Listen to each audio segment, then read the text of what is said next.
একটা সার্কেলের মধ্যে বিভিন্ন ধরনের প্রপার্টিজ থাকে। সেই প্রপার্টিজ গুলোর মধ্যে সবচেয়ে গুরুত্বপূর্ণ কিছু প্রপার্টিজ নিয়ে আমরা এখন ডিসকাস করব, এবং সেই গুরুত্বপূর্ণ প্রপার্টিজ গুলো যদি আমাদের জানা থাকে তাহলে সার্কেলের বিভিন্ন প্রবলেমগুলো আমরা সলভ করতে পারবো।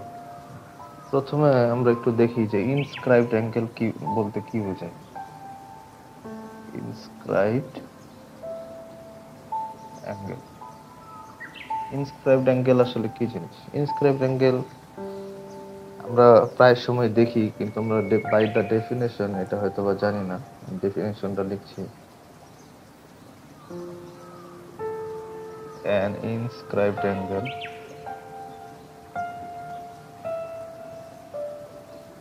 an inscribed angle is an angle in a circle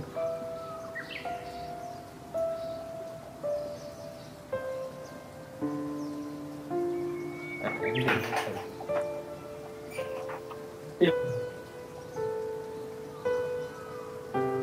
An inscribed angle is an angle in a circle that is formed by two chords. Yes, sir.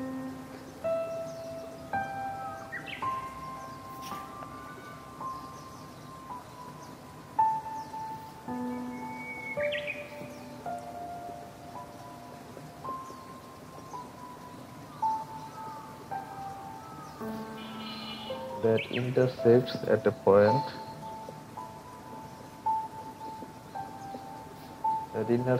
point on the circle's circumference.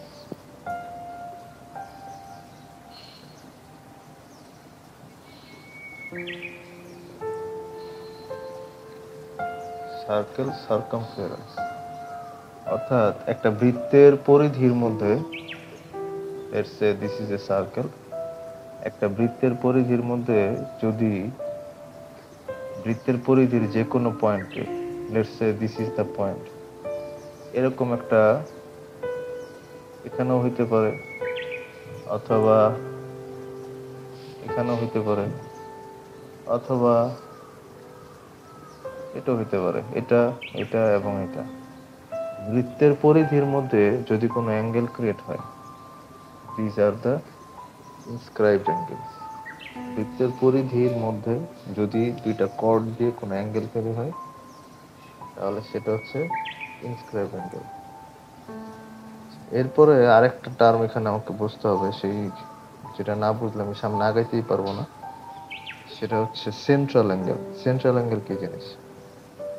যখন অ্যাঙ্গেলটা form হবে সেন্টারে, যখন যখন অ্যাঙ্গেলটা form হবে সেন্টারের মধ্যে, এটা হচ্ছে ইনস্ক্রাইবড অ্যাঙ্গেলের definition. Please take a screenshot.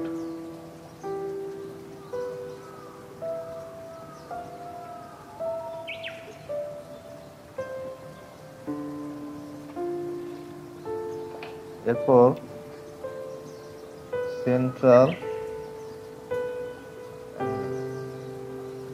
Angle হচ্ছে, let's say this is a circle. যদি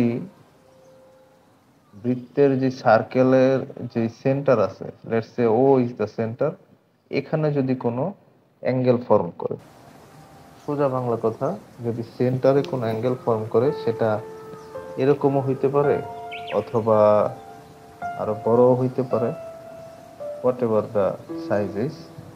যদি সেন্ট্রালে কোনো অ্যাঙ্গেল ফর্ম করে সেই অ্যাঙ্গেলটাকে আমরা বলবো সেন্ট্রাল অ্যাঙ্গেল। সেন্ট্রাল অ্যাঙ্গেল নিয়ে অনেক ধরনের কথাবার্তা থাকবে। এর পাশাপাশি আরো দুইটা অ্যাঙ্গেল সম্পর্কে আমাদের আগে থেকে জানা থাকতে হবে। একটা হচ্ছে অ্যাকিউট অ্যাঙ্গেল আর একটা হচ্ছে অবটিউস অ্যাঙ্গেল। অ্যাকিউট অ্যাঙ্গেল আর একটা হচ্ছে অবটিউস অ্যাঙ্গেল। অ্যাকিউট অ্যাঙ্গেল হচ্ছে ওই অ্যাঙ্গেল যেটা নাকি 0 থেকে বড় কিন্তু অ্যাকিউট, কিন্তু সে 90 থেকে ছোট, 90 ডিগ্রি থেকে ছোট। আর অবটিউস অ্যাঙ্গেল হচ্ছে 90 থেকে বড়, bigger than 90 degree but it's less than 180 degree। মোটামুটি এই চারটা টার্ম জানা থাকলে আমাদের সার্কেল রিলেটেড অনেক প্রবলেম সলভ করতে সহজ হবে।